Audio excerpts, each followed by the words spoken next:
Welcome to Kino Quickly. I'm your host, Disco, and today I watched The Christmas Chronicles 2 starring Kurt Russell as Santa Claus. Now, when I saw Christmas Chronicles 1, I love that movie. I think it's so amazing. I think it's probably one of the best Christmas movies, if not the best.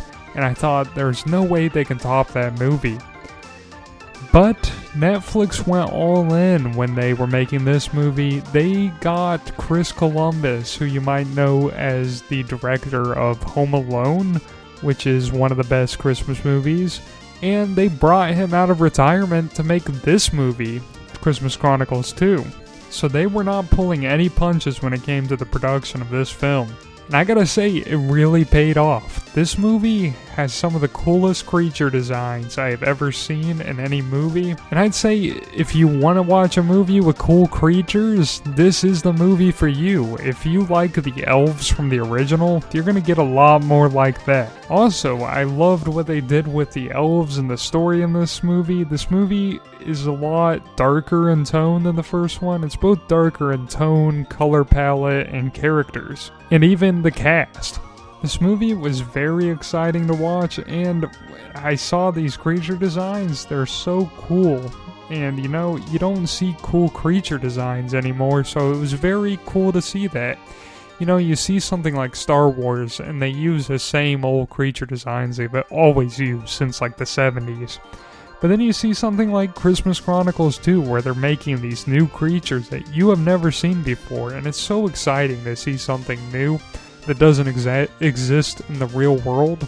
Also, with the elves, I love the idea of them becoming the bad guys in this movie and putting down their tools for chainsaws and guns. That was very exciting to see. And you know, that they are very cute in design, but they did a really good job of making them menacing in this movie, and I think that was really cool. It gave me flashbacks to the Gremlins. They're sort of tinkering and making pipe bombs. It's very cool to see. So this movie is more of a creature feature than anything when you think about it. It's not so much of a traditional Christmas movie, but somehow it still hits all those great Christmas beats, and it gives a good Christmas message at the end. And I'd say I was a little worried when I started watching this movie because it was a little slow starting off, and they were introducing a lot of new characters.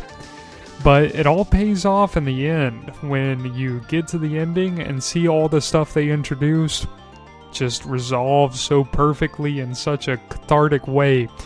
You're gonna be tearing up throughout this movie, if not full-on crying. So I'd say if you're gonna watch this movie, keep a box of tissues by you, because this is a tough movie to get through emotionally, but it really is something good. The way they set everything up in this movie, it's like they're setting up a bunch of dominoes to be very satisfyingly knocked down. And they maybe you set up the dominoes. You set up the dominoes to where when you flick them down, they read "Merry Christmas" or something like that. Something really nice and seasonal. Maybe they're like red and green dominoes, something like that. Something you would see like on YouTube and say, "Huh, look at that. That's really nice." Except this is more this isn't so much, "Huh, that is nice." This is more, "Wow, that was life-changing." This is a movie you will come out as a changed person with a whole new perspective on Christmas. And so I gotta say, when it comes to this movie is a must-see in my opinion. Even if you're not looking for a Christmas movie, this is just an all-around great movie. But as a Christmas movie, this might be the best one. So, I highly recommend you go see The Christmas Chronicles 2. It's on Netflix. And, I'm going to give it 2 thumbs up. This is a fantastic movie. You know, it's got 2 in the name, and I'm giving it 2 thumbs up. It's a fantastic movie, and I highly recommend you see it. And I highly recommend you have a nice day. And also, I hope you have a very Merry Christmas.